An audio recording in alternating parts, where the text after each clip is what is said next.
Eh, Mudah-mudahan pengajian ini akan terus berlanjut dan kita mungkin nanti kita akan membahas berdasarkan kitab tertentu. Jadi istilahnya kita mulai mengaji atau kita sesuaikan dengan keperluan yang tepat untuk kita. Termasuk dalam pikiran saya mungkin katakan kita ingin mengkaji tentang, selama ini kita selalu baca surah Yasin, tapi kita tidak paham tentang surah Yasin itu. Mungkin perlu kita berikan kajian khusus. Termasuklah barangkali kalau di dalam majelis begini ada hal-hal yang perlu kita diskusikan, ada yang perlu ditanyakan, mungkin kita bisa buka forum tanya jawab sehingga ini bisa menjadi momen yang bagus untuk kita, ya. Karena ini pertama sekali saya mulai dengan pembahasan tentang tafaqquh fiddin. Tafaqquh ini adalah dari perkataan fikih. Kalau fikih kita belajar istilah fikih, ya. Tetapi fikih ini sebenarnya sudah dalam belajar fikih itu ya tentang ibadah, tentang bersuci, tentang sholat, tentang puasa, itu fikih. Tapi kalau kita sebut tafaqquh fiddin, ini maksudnya kita ingin memperdalam ilmu agama.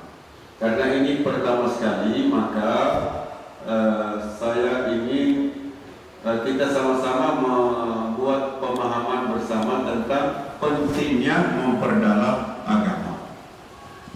Tentu sebelum kedatangan Islam, kalau kita sering dengar bahwa sebelum zaman Islam itu ada istilah zaman jahiliyah. Zaman jahiliyah di mana antara sembahan mereka menyembah itu adalah patung. Jadi disebut zaman jahiliyah. Zaman jahiliyah ini artinya orang itu masih jahil tentang agama, tidak mengerti tentang agama.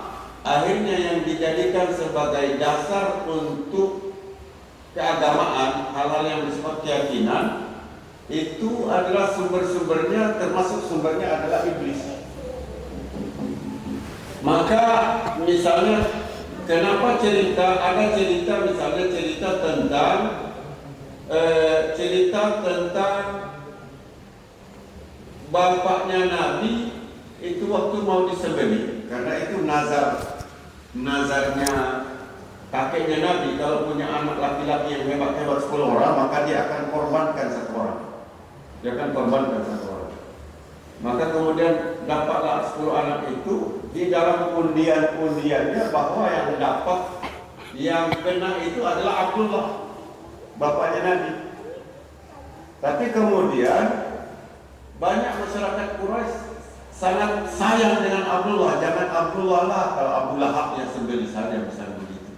Tapi kalau Abdullah ya jangan. Maksudnya banyak orang yang sayang Abdullah ini sehingga banyak menyarankan pokoknya jangan Abdullah.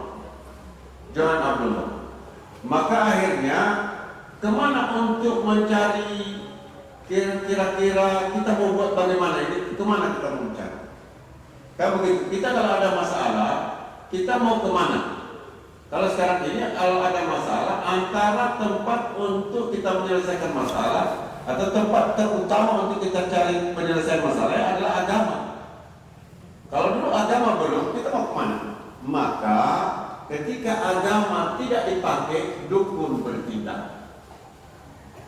Termasuk sampai sekarang, kalau kita tidak mau memakai agama, akhirnya dukun yang kita pakai di dalam banyak masalah. Dan itu juga yang berlaku di zaman jahiliyah. Sehingga ketika misalnya sudah bagaimana caranya biar jalan Abdullah, dicarilah dukun untuk tes.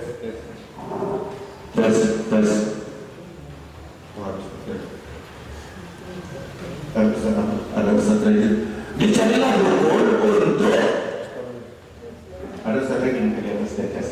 Dicarilah dukun untuk bagaimana cara menyelesaikan masalah ini. Nah ini, kenapa ada yang dicari dukun? Karena agama belum ada. Maka agama ini ketika dia datang, dia menyelesaikan semua masalah. Ketika semuanya tunduk dengan agama, maka masalah cepat selesai. Tapi ketika tidak tunduk dengan agama, maka masalah lambat selesai.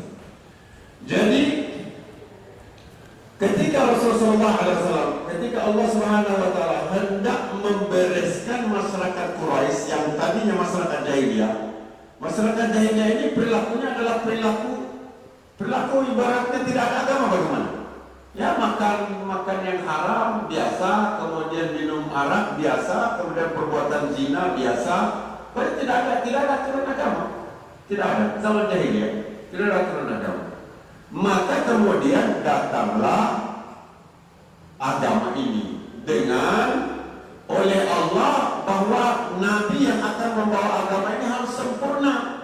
Maka Nabi Muhammad itu sempurna dari semua aspek, tidak ada cacatnya sama sekali. Itu Nabi kita.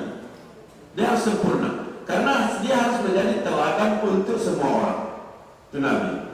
Makanya Nabi kita oleh Allah dibuat sedemikian rupa sempurnanya sehingga ketika dia diangkat sebagai Nabi nanti tidak akan ada yang mempermasalahkan dari segi kepribadian.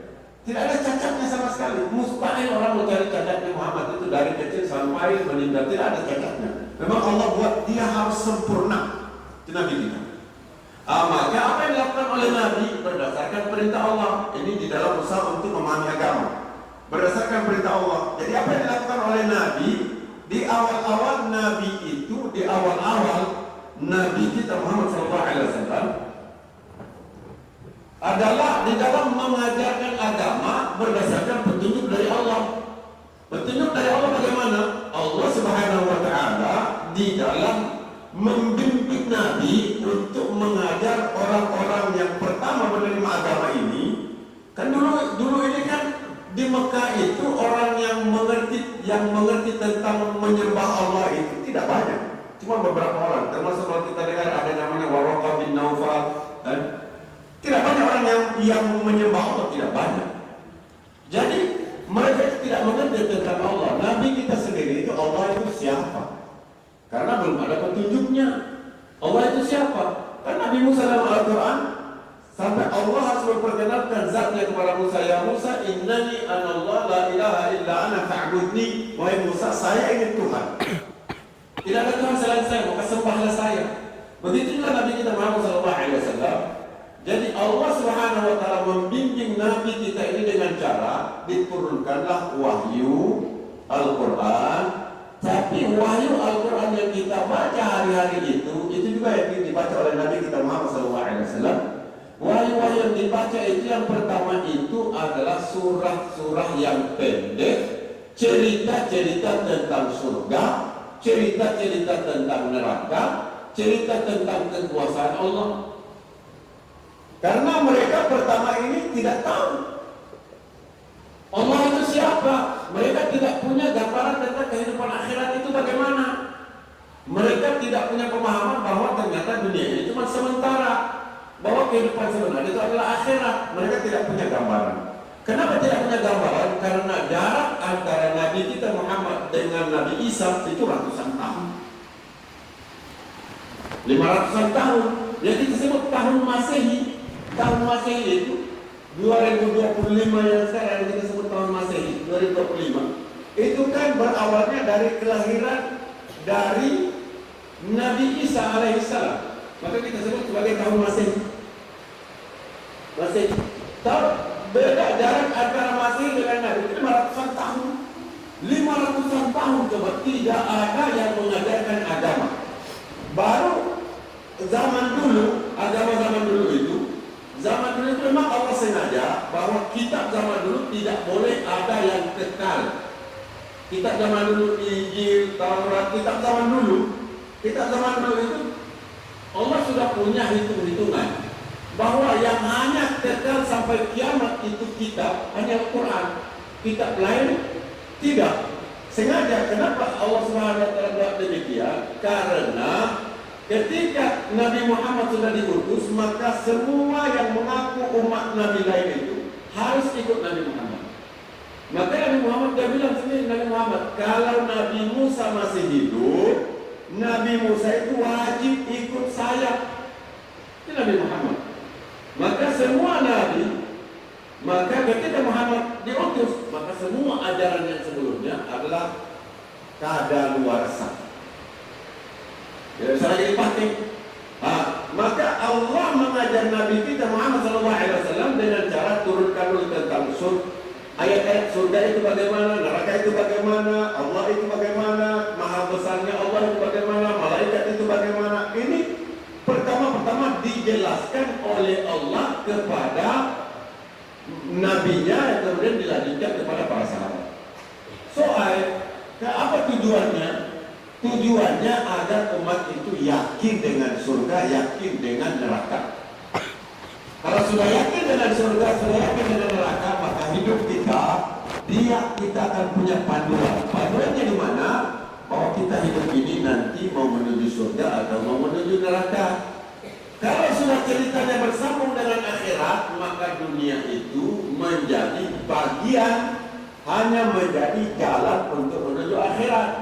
Ada wanita dari Qatar, apakah dia staf di Kementerian Luar Negeri atau dia Menteri Luar Negeri? Waktu dia jalan-jalan di Madinah, dia haji ke atau umroh, dia ketemulah dengan ibu-ibu sama anaknya. Dipikir anaknya, dia pikir mungkin karena kondisi dia lihat ini kayaknya Qatar ini kan negara kaya, hidup mereka sejahtera, mau apa ya mudah.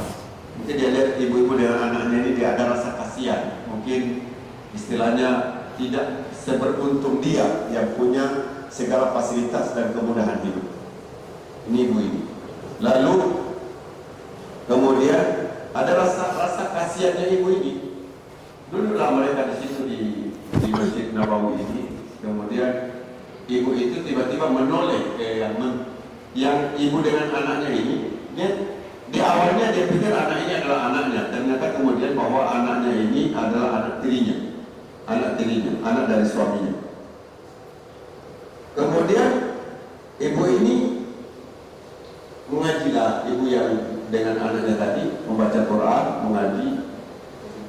Tiba-tiba kata ibu menteri dari Kementerian Luar Negeri ini, tiba-tiba ibu ini kata yang mengaji ini, dia melihat ke dia. Dia melihat ke ibu ini, lalu dia bertanya, "Bu, ibu sudah hafal Quran?" Saya tidak hafal. Lalu ibu yang ada anaknya, bagaimana bisa membiarkan hidup ibu tidak berguna? Ya kami itu dari ibu menteri. Kok bisa ibu hidup dengan model yang tidak berguna? Kaifa ta'ishu hayatan abadiyan? Bagaimana kamu bisa hidup dengan model yang tidak berguna? Tadinya kata ibu itu, saya itu kasihan sama dia ini. Istilahnya lihat kan ibaratnya orang susah mungkin kan. Saya agak baru-baru. Begitu saya mendengar pertanyaan ini, saya merasa kasihan dengan diri saya melihat ibu ini. Kenapa? Karena ibu ini dia bilang, ibu hafal Quran. Tidak. Berarti hidup ibu sia-sia.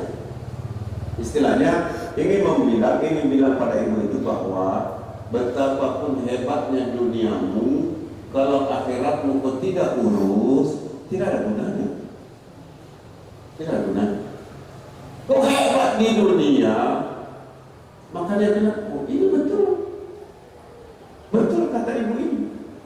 Bahwa ternyata akhirnya ibu ini yang menjadi sangat bernilai. Yang tadinya saya kasihan sama dia, justru sekarang saya rasa kasihan sama diri saya. Kenapa saya rasa kasihan sama diri saya? Karena tidak seberuntung ibu ini yang saya bilang tadi. Saya tidak beruntung dari ibu ini. Ternyata ukuran yang saya pakai adalah ukuran dunia. Sementara ibu ini yang dia pakai adalah ukuran akhirat. Kalau sudah ukuran akhirat, berarti yang mengaji ini lebih beruntung tidak dibandingkan saya yang kaya, saya yang jadi menteri, saya yang staf di kementerian. Tidak ada apa. ini yang ingin dikoreksi oleh Nabi. Ini yang ingin diperbaiki